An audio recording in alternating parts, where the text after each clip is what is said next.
fourth issue of Battle Beast. Of course, I've been keeping up with the ongoing series of Battle Beast. Of course, this issue released in August, and I'm reviewing this in September, but it's still before the release of Battle Beast 5. So with this, I'll be caught up, and as long as I get Battle Beast 5 review out this month, I will stay caught up, which is really nice because this series is a really good one. And if you like Invincible and you just like comics in general, I would recommend keeping up with this ongoing series. Of course, it is the same creative team: Kirkman as the writer, Otley as the artist, and Lisa Leone as the colorist, and of course, Russ Wooten as the letterer, as he is. It's basically all of Kirkman's work he does with Skybound. And this is a really good issue, even though it's not really action heavy. You see in this first opening scene, the monsters that were going after Battle Beast at the end of the third issue, which led to this really epic cliffhanger ending. It turns out they are friendly, and then it just really goes into slower exposition and character development. But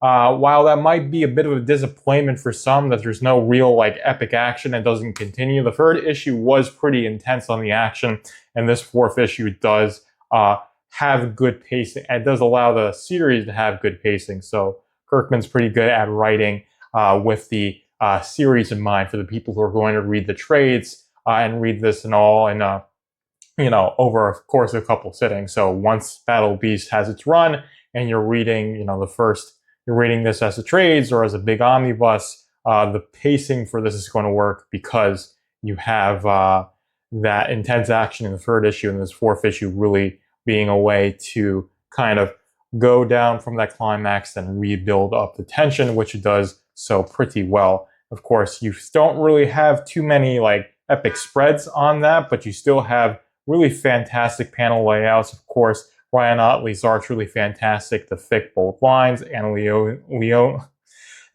Leone's colors are really bold. They're beautiful. They really help contribute to this stylized, the stylized nature of this art really well. It has a very great comic book feel that feels, very much like, I would say you're reading a good American comic book, and it's really indicative of the style that Invincible built, especially, I can't exactly name the issues, but probably when Invincible is like in the middle of its run, probably after like trade number 10, because I read the trade, so I couldn't tell you by individual issue, but probably somewhere after trade number 10, probably around 13 or so, is where it really they really hit their stride in having this really defined style for Invincible. And to me, Battle Beast has really hit that off the bat with this. From the first issue, the team of artists with Otley and Leone, and of course Wooten's lettering is really good, even in pages where there's a lot of dialogue. So he's a great letterer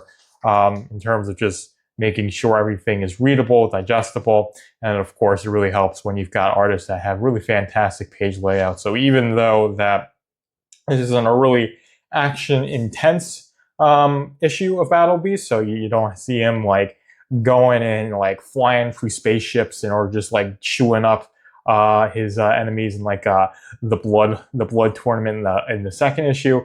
It still is a really fun issue to read, even though it's focusing on that character development and exposition. They still make it fun, and they still make it really nice to read, which is just indicative of a good comic book. And of course, it ends on a good cliffhanger, which means that issue number 5 is going to have some pretty intense action. Of course, we're going to see Battle Beast try and face his glorious death in battle, but of course, he's going to fail at achieving his goal for quite a while, because if you've read Invincible, then you know how Battle Beast's story ends. It's going to be really interesting to see how Kirkman gets into that point and what happens after, if they're going to revive Battle Beast and have him be a character that exists in the Invincible Universe ongoing. But regardless, Battle Beast's story is shaping up to be really interesting.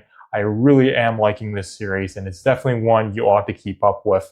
And if it's one where you're waiting for the trades to come out and you're not going to buy the monthlies, you're going to go by trade, that's perfectly fine. I definitely would recommend that as well. This first trade paperback, this collects the first 5 to 6 or 7 issues, probably about the first 6 issues or so it's going to collect. So probably sometime this year, the first trade for Battle Beast will come out. I would highly recommend picking that up and reading that in one sitting. It'll be a fantastic read.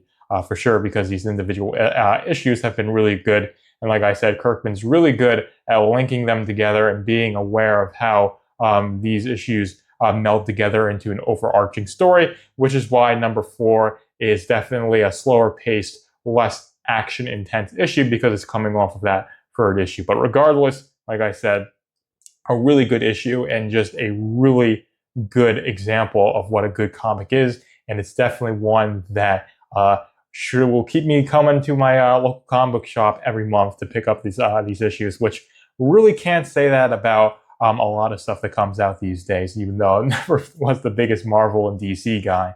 But I don't really have anything that really gets me over that hump of wanting to support those companies. But this, Image is a little bit better.